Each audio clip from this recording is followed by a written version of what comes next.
So just a reminder about the aims for the session. So this is particularly for you as community voluntary organisations or groups that are running or plan to run projects that protect nature or are focused in some way on environmental sustainability. And we're looking at current sustainability funding opportunities and other sources of support. So first up, we'll have a presentation from Rosie, and that'll cover how Awards for All and Reaching Communities grant programmes can support your work. We'll follow that with a Q&A. So if I can just ask that you hold on to your questions for the Q&A part. You're welcome to pop those in the chat box, just so that you remember them as they come to you, but we'll pick those up in the Q&A, and Rosie won't be able to see the chat box while she's sharing her screen and doing a presentation, so we'll pick them up afterwards. Then I'll cover the support available from CVS and other funding sources, and then we'll move into the one-to-ones with Rosie, and Helen will explain how that's going to work at that point. Okay, so Rosie's going to share her screen now.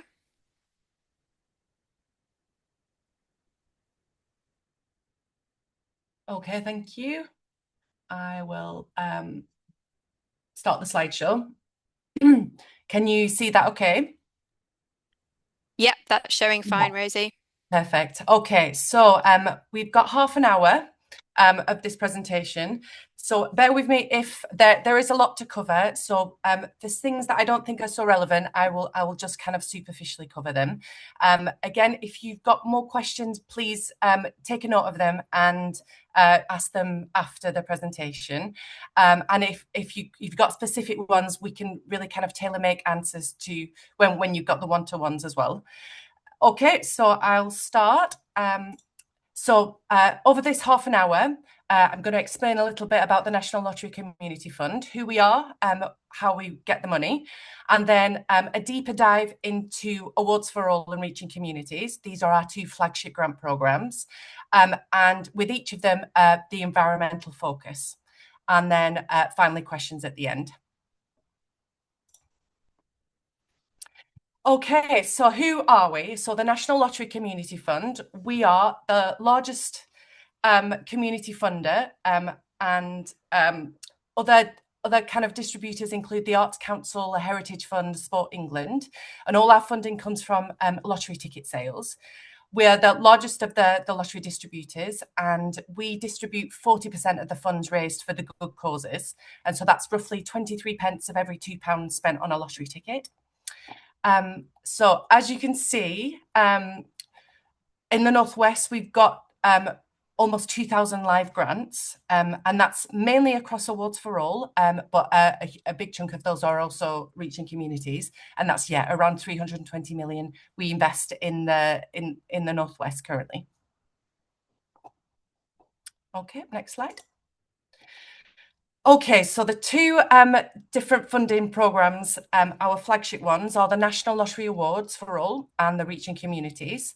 To apply for these, we always direct you to our website. We've really customized our application process, so it's really easy, it's accessible, it's quick. You can save it at every point if you need to come back to it. Feedback has been really kind of tremendously positive about our application process. So please don't let that put you off if you have never applied for grants before. If you've got any specific accessibility requirements, and some groups do, just contact your local funding officer, and there are alternative ways of applying. For your information, Laura Miles covers Cheshire East and Cheshire West. So I'm sure if you haven't already, we could get her contact details for you. Okay, moving on to who can apply. So you can apply to us if you're a charity, if you're a voluntary group or community organisation, and that includes registered groups, but also unregistered groups as well. So if you are a very, very small grassroots organisation, you can apply to Awards for All. Not-for-profit companies or CICs, community interest companies, and also large-scale organisations as well, such as local authorities, councils and schools can also apply. who we can't accept applications from. So it's for-profit businesses, basically, sole traders and individuals, organisations that don't have at least 2 trustees or 2 directors. And we really take note that if you have a CIC and you've got 2 directors and they're married, that means you're ineligible for our funding. We really want to see a kind of diversity of skills and experience in your board, in your trustees, or even in your group if you're not registered. If you're not listed as one of those, and I heard today from cooperatives and trusts and things like that, we've got more details on our website about whether you're eligible. What can you spend the money on? So most things listed here, we support. We cover core costs and direct project costs, and we support capital projects as well. So that's land building and refurbishment projects. But it's also worth checking on our website about this additional information that's needed for anything capital related. At the bottom here, on reaching communities, we also fund organisational development costs, including costs to help you become more environmentally sustainable. So what we mean by development costs is things like how to strengthen the governance of your organisation, developing and improving how you measure impact, upgrading digital infrastructure, customer relationship management, CRM systems, things like that, and improving building energy efficiency as well. So those are all covering developmental costs. I mean, there are a few things that we don't fund that we haven't listed here, but it's things like political campaigning, and I mean by party political campaigning. What I know with a lot of environmental groups, a lot of the green groups, campaigning is it's a part of your DNA.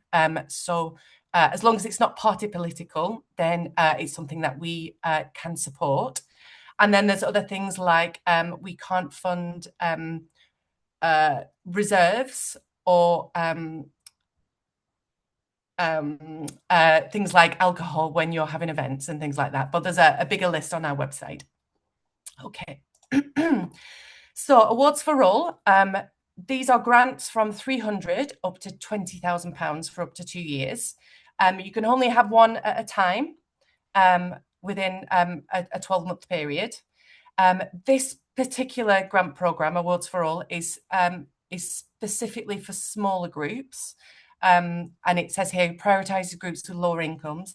That's not necessarily mean that if you are a larger group with a bigger income, that doesn't mean you're ineligible. I think it's still worth applying if so, just because the success rates are very high compared to our Reaching Communities funding.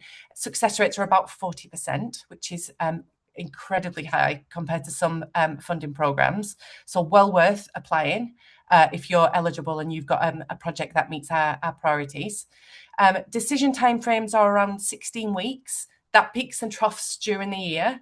Summertime is a little quieter for us, so turnaround times are much quicker then. But yeah, generally speaking, if we apply now, you'll find out in about 4 months whether you've been recommended or not. And if you have been successful, you get the money quite quickly.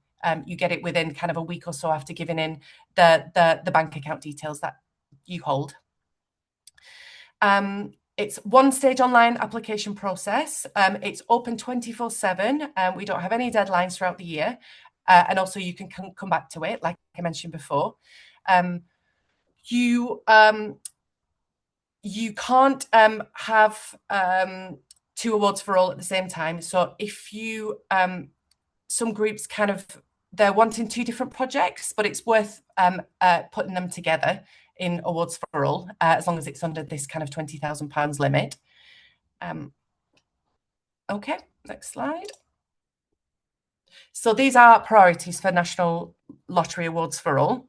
So we can fund projects that do at least one of these things. The first one is bringing people together.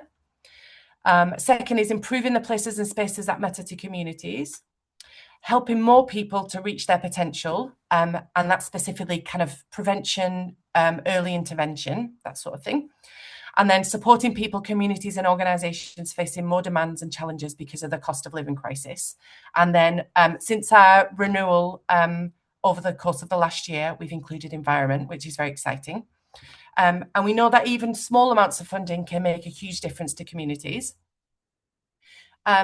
We want all our funding to align more closely with our missions. And so we want all our projects to, when they apply, be very clear how your project meets at least one of these priorities. Your project should also involve your community, so people know what's best, what's needed in their communities.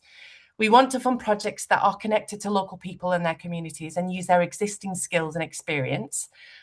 It's really, really important to involve your community from the very start. And this is a big part of the assessment on whether you get funding or not.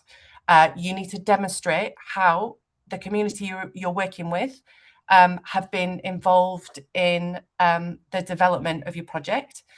We see this most common as being kind of feedback and consultation.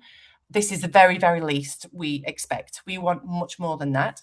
Ideally, we want the communities and beneficiaries you're working with in the development, but also in the design of your project and even in the delivery of it.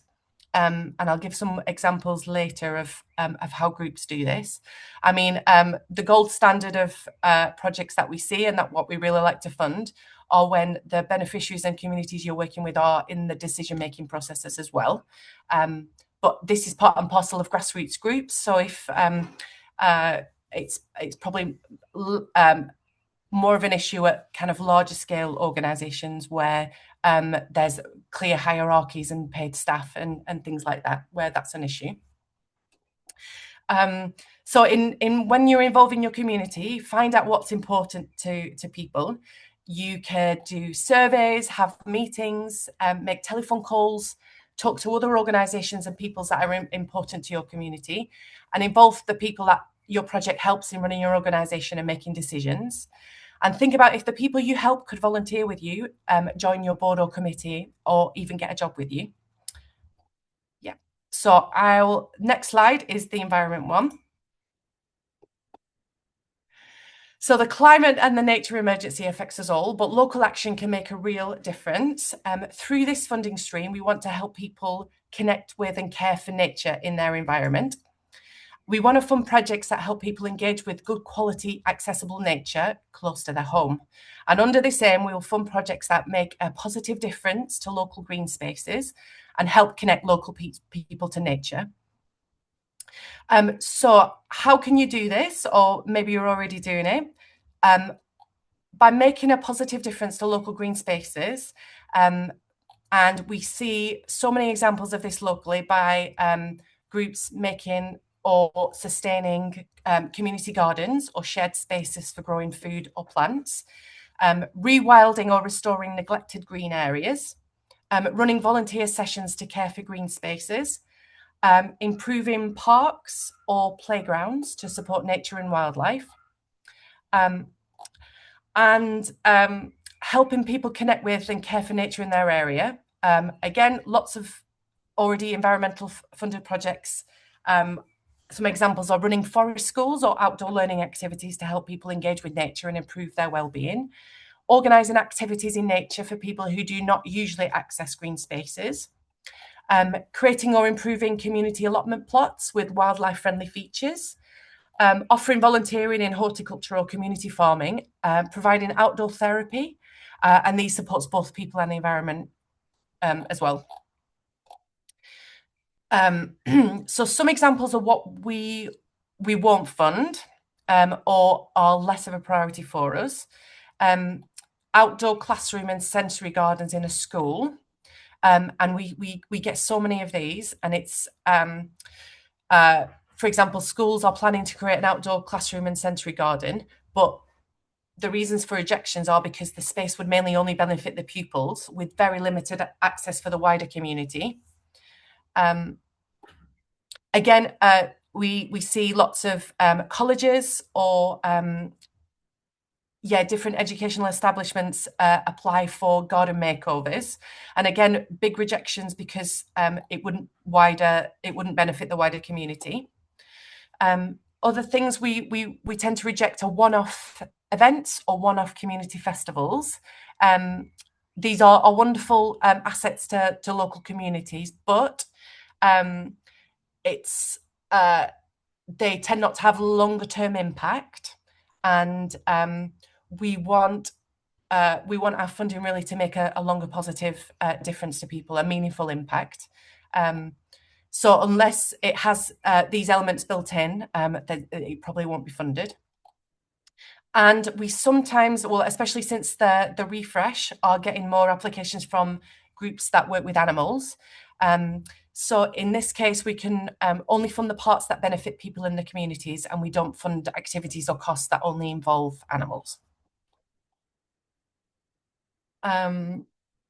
So some more examples for the environment theme for Awards for All. Running repair or reuse sessions, such as fixing bikes or furniture, setting up food growing projects, redistributing food from supermarkets or shops that would otherwise go to waste, and using nature-based solutions to local climate risks. And this means like planting trees to reduce heat in urban environments or using plants to help prevent flooding.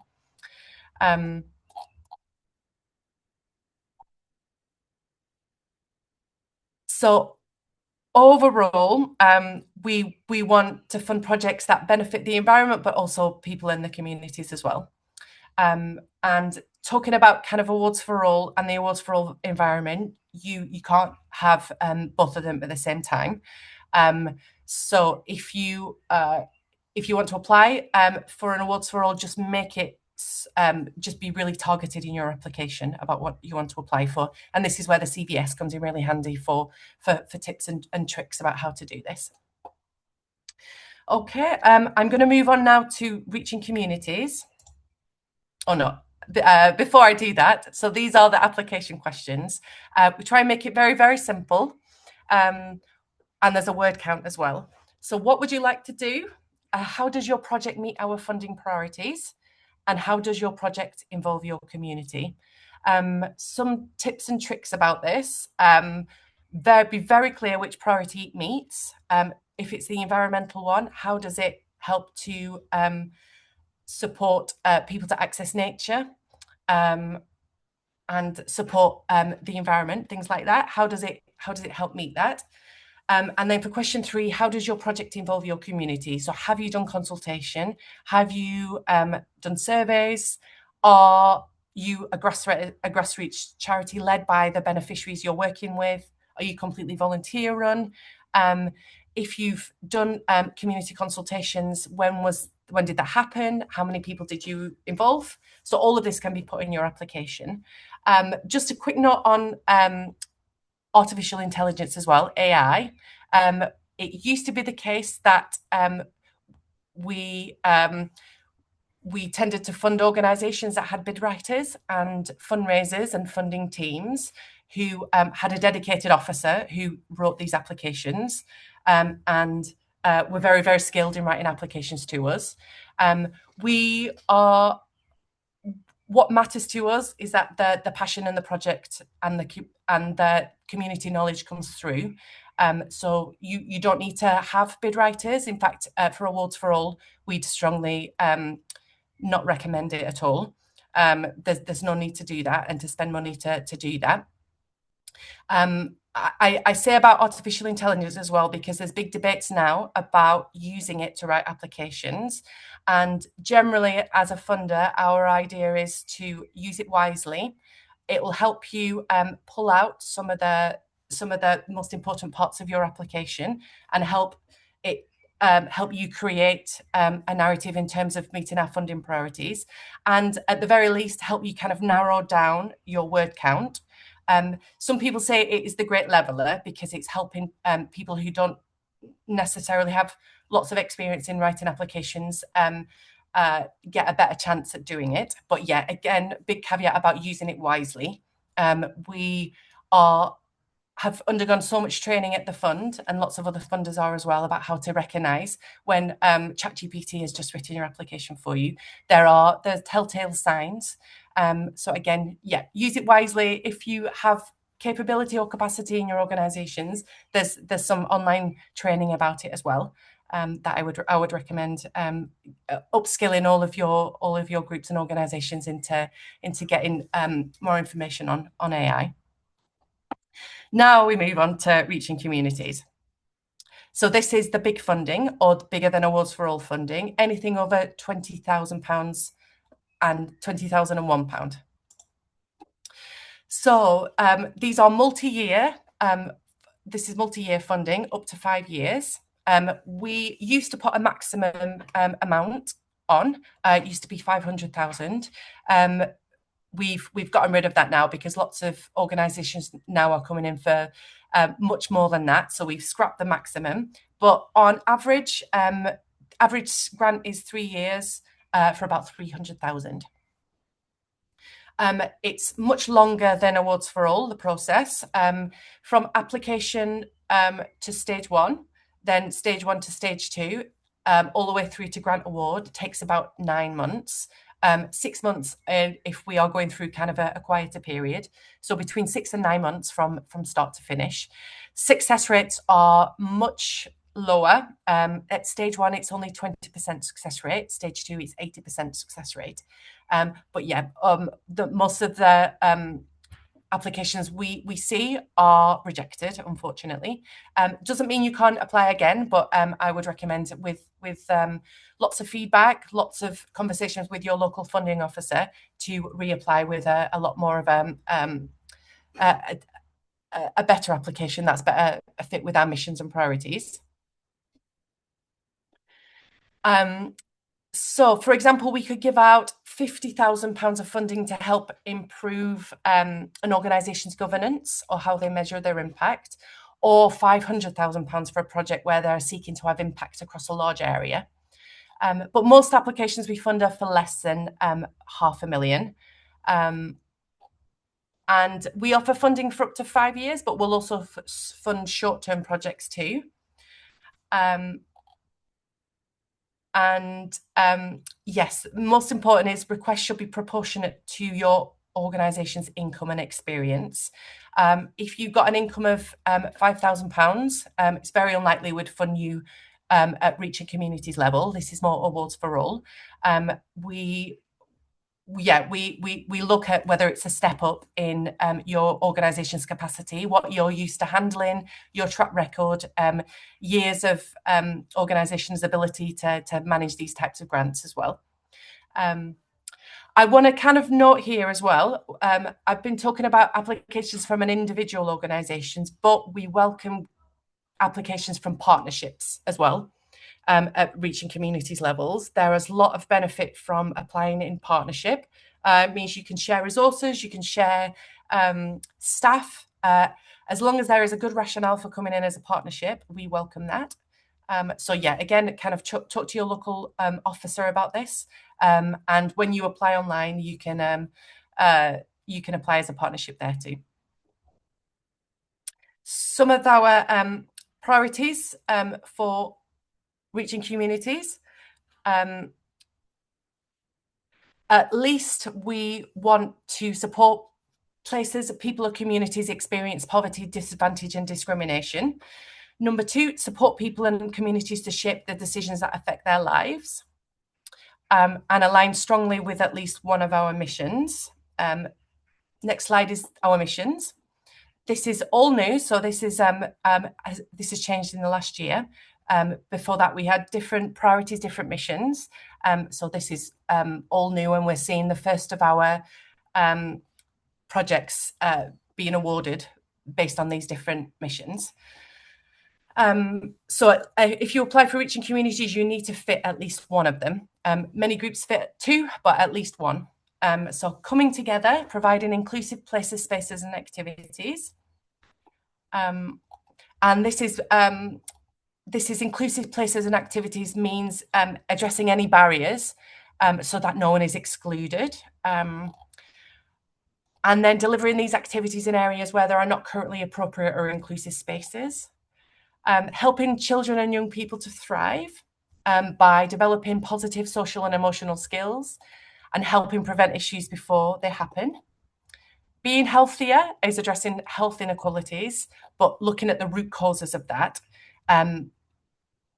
Root causes of health inequalities such as social exclusion, low incomes, unemployment, food insecurity, poor access to health services. And then our our kind of the reason why I'm here today is really to talk about this last one, being environmentally sustainable. And this is through empowering people to engage with climate issues, taking part in activities to make a positive environmental impact, and helping communities to have access to nature. So this is the environmental mission at reaching communities level. It's through two strands, really. At its core, this is about supporting communities to be environmentally sustainable in ways that are fair, inclusive, and meaningful. So environmental justice, what we mean by this is recognising that climate change doesn't affect everyone equally. Communities experiencing poverty, poor housing, or existing health conditions are often hit the hardest, whether that's through extreme heat, flooding, high energy costs. So our role is not just environmental, it's social, and we're looking to fund work that gives communities a voice in climate solutions, helping them take action locally, building resilience and confidence. And importantly, projects don't have to start with the climate, and they might begin with things like food, like cost of living or community cohesion, but still lead to environmental outcomes. A lot of the environmental projects we fund are not necessarily by environmental groups. And in fact, we are, as a funder, trying to encourage all organisations, whether they are a homelessness organisation, domestic abuse, a young people's project, a women's centre, to really embed environmental outcomes into their projects, and to start living and delivering their projects a little differently. But it's a work in progress. And some example projects, there is a big food partnership in the south that we tend to use an example, because this helps to work with community groups reducing food waste and carbon impact, but also engaging people through cooking, growing and composting. And this tackles cost of living, food access, climate impact together.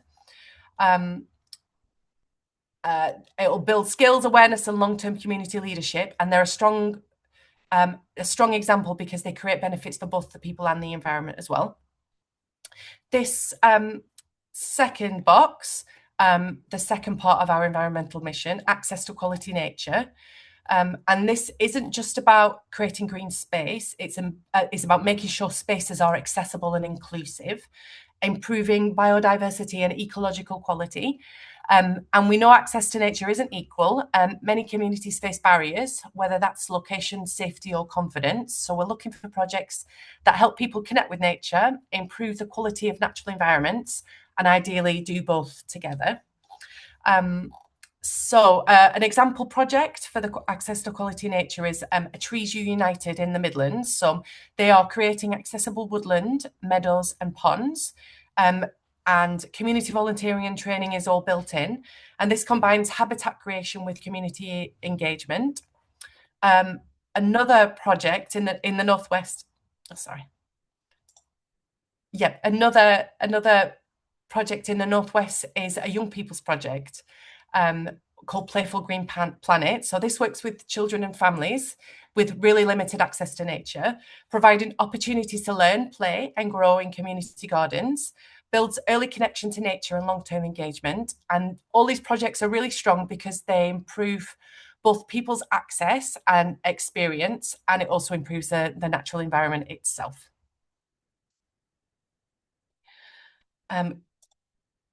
What good looks like. So I know I don't have much time left, just a couple of minutes left. What good looks like is on the left here. What to avoid, just like Awards for All, one-off activities with no legacy, no long-term outcomes, very, very poor community engagement, even if it is an environmental project as such, you know, improving biodiversity, it has to involve community, whether it's through volunteering, citizens, surveys, citizen science, and have clear environmental outcomes as well. The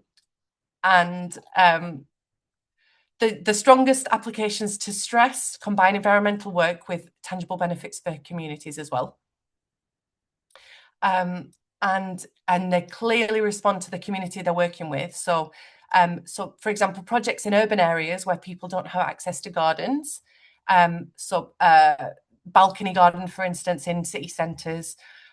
Coastal or flood-prone areas focusing on resilience and adaptation, and working with communities who are underrepresented in environmental action. And this shows both place relevance and inclusion too. So I'm just going to wrap up now. I know it's been a lot to take in, a lot of blurb, a lot of writing. We are quite new in our environmental funding, and we are not known to be an environmental funder, but we really hope that changes as climate change and all the kind of all the things that will come with that is becoming more and more clear. It's really important that our funding goes to organisations to help adapt and mitigate and really kind of empower local people and communities to improve their lives and access to nature and the environment in general. I want just to say that Awards for All and Reaching Communities are our two flagship. However, we launch other programmes, and there's a few currently on our website. These are ones like the Million Hours Fund Phase 3, for instance, that are they're short term, so they have deadlines. But everything's on our website, and of course, the CVS will give more details about these as they come along. But there tends to be 2 or 3 every year. And the partnership approach, we're developing a new strategy, but we are open to partnerships and our newsletter as well. So I would refer you all to our website. And I think that's that. I will close the presentation now and open to questions. Lovely. Okay, so I'm just going to share some information about other sources of support and other funding opportunities and where to find them. Some of this may be familiar already, some of it may be new. We'll be sharing the presentation with you afterwards, and there are hyperlinks in there so you can go and explore some of the pages that we're sharing here as well. So first of all, there's a section of the CVS website that we've been developing about supporting charities to take action or to kind of strengthen the work they're doing around environmental sustainability. I suspect many of you on the call will be really familiar with this stuff already. Some of it is more of a starting point if you're just beginning to think about this. And so this is also a plea that if you are aware of resources, particularly other organisations with, kind of templates for policies or information packs that we can be sharing and directing people towards, do let us know and we'll put them up there. But broadly, this section of the website covers resources, training opportunities, and funding support to help groups reduce their environmental impact, protect nature, and take action on the climate crisis. And the kind of areas we cover there are tackling climate change in Cheshire East. We share some information about local climate action plans. Many of you will be aware that through the grassroots community movement, lots and lots of councils and other statutory bodies, were really called on to pin their colours to the mast and say what action they'd be taking to reduce their carbon impact. So there's a bit of a summary about what Cheshire East is committed to, but we know that it's not the whole picture by any means. There's a lot of really important activity that's led by communities, but also, potentially businesses and other stakeholders at a local level. So there's a bit of a summary of that. And again, we'd love to add more resources if you're aware of those. There's also links to national sources of information and guidance. So people like the Carbon Literacy Trust, who are fantastic. They take a kind of train the trainer approach to empowering people who know their own industry or sector best to develop, really robust kind of carbon reduction plans and, to share those, for example, within schools or within HR departments or, when you're looking at supply chains. And, it's really based on people who are doing those jobs and know where those carbon savings can come from and how to implement them effectively. And also to be a sort of spokesperson and a champion within different workplaces and environments. Um, there's also guidance about how to develop a sustainability action plan for your organization. So this is really about embedding more sustainable practices and carbon reduction into everything that you do and thinking about that as part of, a wider plan, over the next sort of 5, 10 years about how you'll embed that in all sorts of areas, from your volunteering policy through to, how you'll host events and that kind of thing if those are the sorts of activities that you do. Um, there's also a summary about the kind of funding that may be available to you as a group working on environmental issues or protecting nature. And then there's a section about local action. So this is really spotlighting community-led projects and groups that are helping to tackle the climate emergency. That's a fast-moving picture. So again, we'd love to keep that up to date. Do feed in if there's anything that you think should be listed there. And in fact, I think we need to update the Greener Mac details. So we'll do that after this webinar. And then in terms of funding for your organisation, CVS runs a directory of current funding opportunities. So this helps you find grants that your organisation might be eligible for. And we split those into sort of ongoing and recurring grants and then ones with strict kind of funding deadlines. And it ranges from things like Cheshire Community Foundation and some of the local kind of uh, grant funding that's available, including also from Cheshire East when those streams are available, through to national funding sources and particular trusts, for example, that might have an interest in funding sustainability related work. At CVS, we also have access to something called My Funding Central. So as part of our bespoke service, we can help you to do a search on there, and it's very tailored and targeted. So you can kind of ask it to retrieve information about funding opportunities for your specific stakeholder work that you do, or a geographic location, or projects of a particular size, or you as an organization with a particular income stream, and that will give you a list of suitable funding opportunities and a bit of a summary of what they're looking for.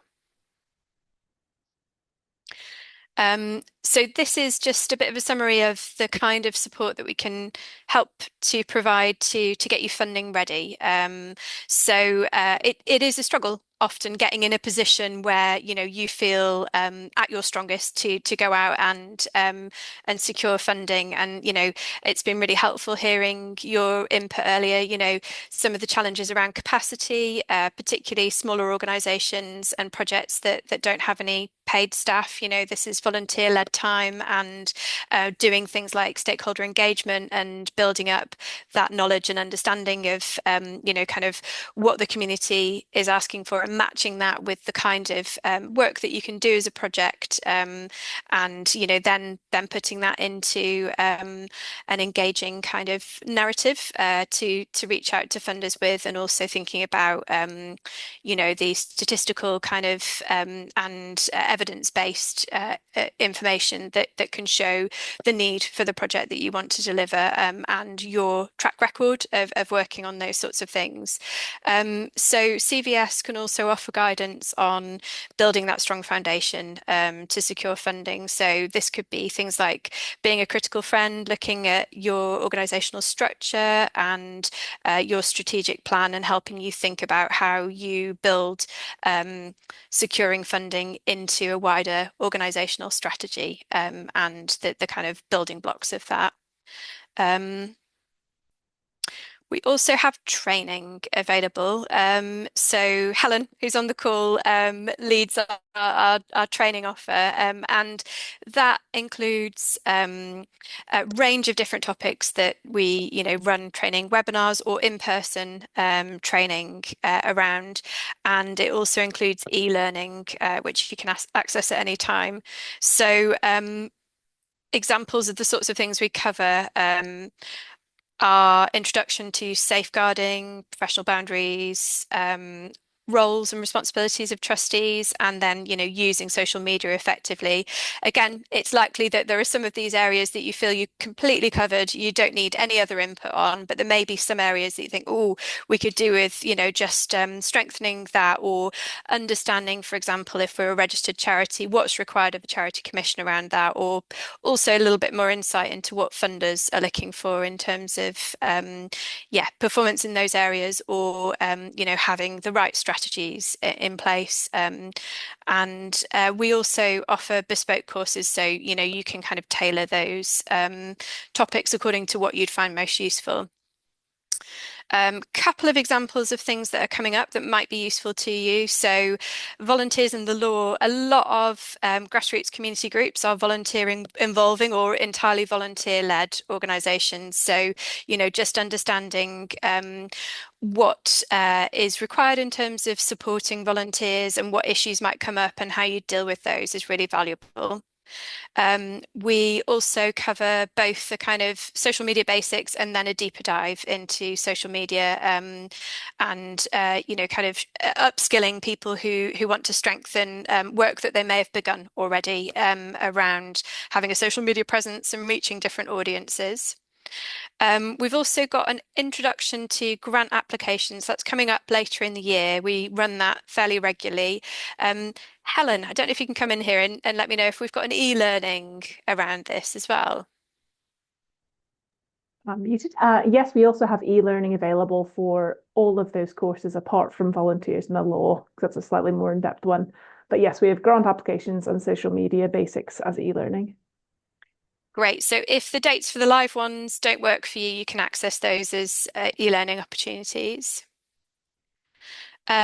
Also, you may be familiar with this already, but we have a volunteer portal that we host at CVS, and that really allows you to reach out to lots of different potential volunteers with really niche skills in some cases, or general volunteers who can just really help kind of run your ship and keep it afloat. And it's a kind of matching service, so people can register on there and say what they're interested in or what their skill area is. So it may be that you've got somebody who's great at events coordination, or I don't know, has a background in logistics, or HR, for example, and that is a niche that you really want to fill in your group. So you can do really targeted recruitment like that. Or it may be you're doing a big fundraiser and you just need bodies on the ground. You need people to help with parking and, handing out badges or running stalls, that kind of thing. And you just need to recruit people on a one-off basis.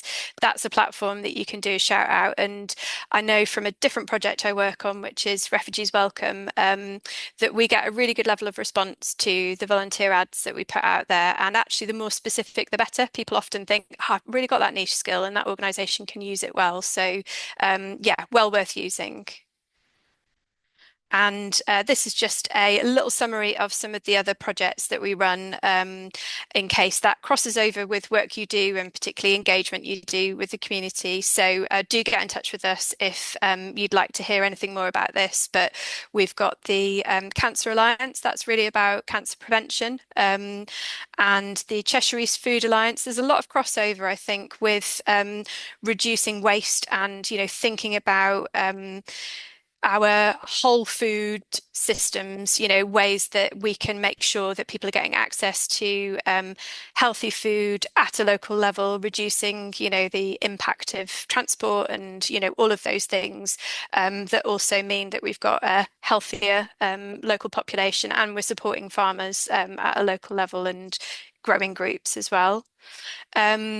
We've also got the Giving Time project that is to do with helping women who have been released from prison find suitable volunteering opportunities. So that's particularly from Style. So yeah, in addition to the volunteering portal, have a think about whether there may be a route, into somebody developing confidence and skills through that.